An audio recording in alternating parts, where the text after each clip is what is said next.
Selamat pagi, salam sejahtera bagi kita yang diberkati Tuhan, saudara-saudara.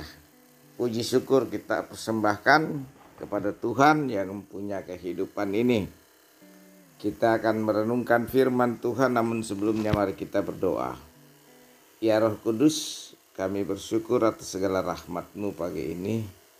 Tuntunlah kami yang saat ini akan membaca dan merenungkan firman Tuhan. Kuasailah hati kami dan ampunilah kami. Kami berdoa kepada Bapa di sorga di dalam nama Tuhan Yesus Kristus. Amin.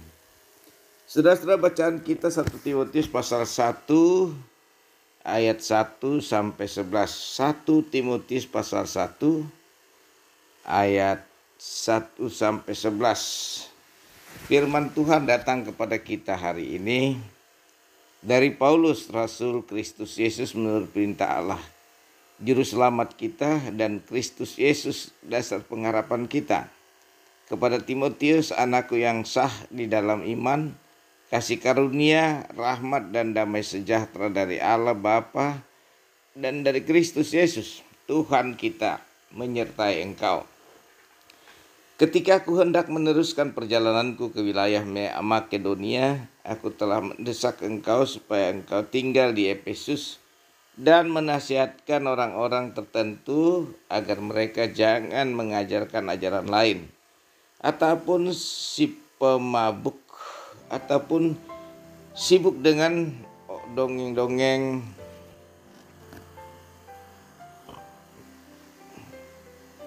dari sisilah yang tiada putus-putusnya, yang hanya menghasilkan persoalan belaka dan bukan tertib hidup keselamatan yang diberikan Allah dalam iman.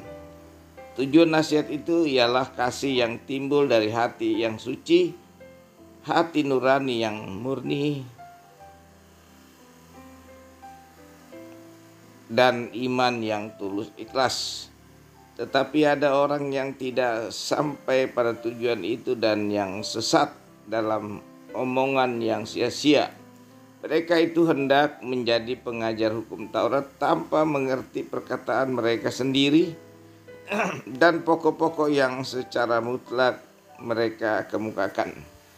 Kita tahu bahwa hukum Taurat itu baik kalau tepat digunakan, yakni dengan keinsapan bahwa hukum Taurat itu bukanlah lagi orang yang benar, melainkan orang yang durhaka dan orang lalim, bagi orang fasik dan orang berdosa, bagi orang duniawi dan yang tidak beragama, bagi pembunuh bapa dan pembunuh ibu, bagi pembunuh pada umumnya, bagi orang cabul dan pemburit, bagi penculik, bagi pendusta, bagi orang makan sumpah, dan seterusnya, segala sesuatu yang bertentangan dengan ajaran sehat yang berdasarkan Injil dari Allah yang mulia dan maha bahagia, seperti yang telah dipercayakan kepadaku.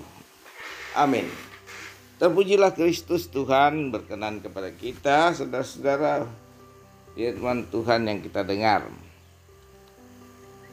Judul bacaan kita atau tema kita pagi ini yang kita renungkan adalah tujuan nasihat adalah kasih. Jadi tujuan nasihat adalah kasih.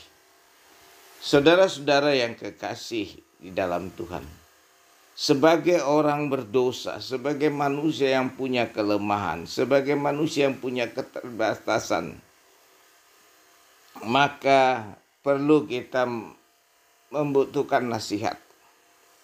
Siapapun kita, status apapun kita, tetap membutuhkan nasihat. Nah, adapun tujuan nasihat ini harus kita pahami dulu dan harus kita miliki. Kalau dikatakan tujuan nasihat adalah kasih, maka kasih yang timbul dari hati nurani yang suci, itu yang hal yang pertama. Dari hati nurani yang murni dan dari iman yang tulus ikhlas. Jadi ada 3 hal. Tujuan nasihat itu bagi kita orang berdosa itu saat dari hati nurani yang murni, hati yang suci, kemudian kasih yang sungguh-sungguh lahir dari Kristus. Sehingga tujuan nasihat itu jelas. Tidak ada maksud-maksud lain, tetapi sungguh-sungguh mengarahkan hidup kepada Allah. Nah, ini yang penting dikatakan Paulus kepada Timotius, supaya terus memiliki ini dulu. Sebelum ia menasihati jemaat atau orang-orang percaya, ia harus mempunyai tujuan yang murni, kasih yang timbul dari hati nurani yang tulus. Kasih hati nurani yang murni, kudus, dan iman yang sungguh-sungguh dapat dipercaya di dalam Tuhan. Nah, saudara-saudara, ini penting kita sadari dalam kehidupan ini. Tujuan nasihat adalah kasih, maka ini untuk membangun kehidupan yang benar, yang bermartabat dalam hidup orang percaya di dalam Kristus. Kalau orang percaya sudah tidak membutuhkan nasihat, bisa dipertanyakan itu. Karena dia adalah sebagai orang berdosa, dia adalah orang yang lemah, dia orang punya keterbatasan, maka sangat-sangat membutuhkan nasihat di dalam kehidupan kita. Oleh karena itu, kita menyadari kasih itu bersumber dari Allah. Nah, kepada kita manusia, kalau kasih itu bersumber dari Allah, maka manusia tentu harus saling mengasihi. Kasih itu dapat berwujud dengan saling menasihati dan mempunyai tujuan. Sebagaimana di dalam ayat 5. Tujuan nasihat itu ialah kasih yang timbul dari hati yang suci, hati nurani yang murni, dan dari iman yang tulus ikhlas. Ini yang harus dimiliki dulu. Jika kita ingin menasihati hidup dalam kasih Allah. Nah, saudara-saudara yang kasih dalam Tuhan, kalau kasih itu dapat diwujudkan dengan saling mengasihi, menasihati, hal itu tentukan kepada Timotius untuk terus berada di dalam Efesus. Karena di Efesus telah banyak muncul ajaran-ajaran sesat. Nah, oleh karena itu membutuhkan nasihat yang berdasarkan kasih Allah. Jadi bukan dibuat-buat. Nasihat bukan hanya cari motif lain, tapi sungguh-sungguh merasakan betapa pentingnya nasihat itu diberikan kepada orang-orang percaya. Karena jelas sekali mereka berkedok percaya, tetapi mereka adalah pengajar-pengajar sesat. Mengajar hukum Taurat tetapi tidak sebenarnya mereka ajarkan. Nah, saudara-saudara yang kekasih, bagaimana dengan kita sekarang? Sudahkah kita berbuat bahwa tujuan adalah kasih Allah? Sudahkah kita nyatakan itu bahwa apabila kita masih ada tujuannya, yakni untuk kemuliaan Allah. Dan itu menjadi berkat bagi saudara-saudara kita ketika kita masuk rumah, kita beri salam, dan ada nasihat-nasihat tertentu yang ini harus kita terima sebagai orang yang punya kelemahan, sebagai orang mendosa, dan kita tidak sempurna, dan kita bersyukur kalau ada orang menasihati kita. Berarti ia menyayangi kita dan menghendaki kita jalan lurus. Jangan ada negatif thinking kalau orang menasihati kita sudah marah-marah. Nah, ini penting saudara-saudara dalam hidup kita. Karena itu di dalam bacaan kita, kasih itu selalu dinyatakan Tuhan kepada umat manusia.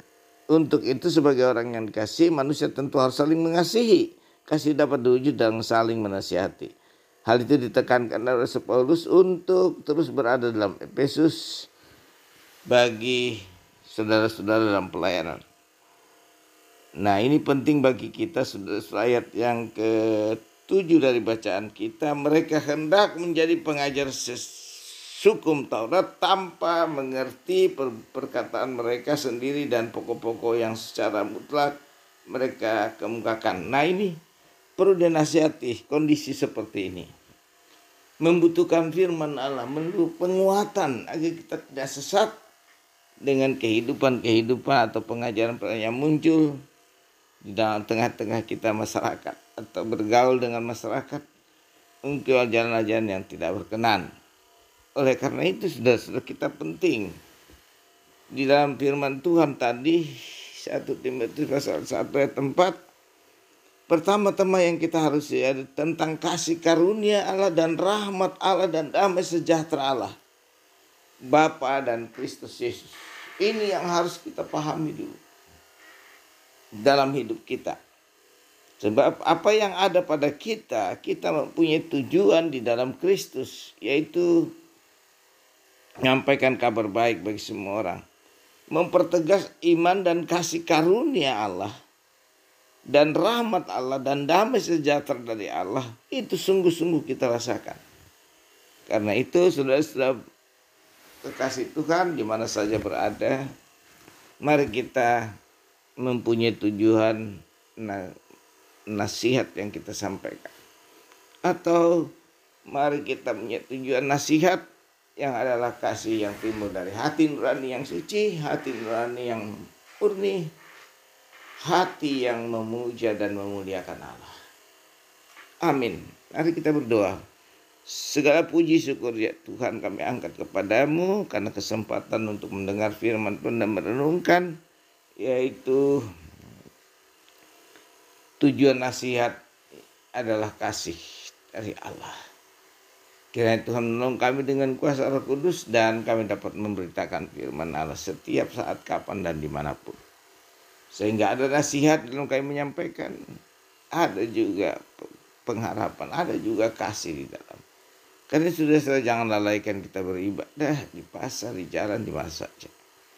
Terpujilah Kristus agar waktu kita berguna bagi Tuhan. Amin. Terima berkat Tuhan. Tuhan memberkati engkau dan melindungi engkau. Tuhan menyinari engkau dengan wajahnya dan memberi engkau kasih karunia. Tuhan menghadapkan wajahnya kepadamu dan memberi engkau damai sejahtera. Amin. Sampai jumpa. Selamat beraktivitas, saudara-saudara terkasih di dalam Tuhan.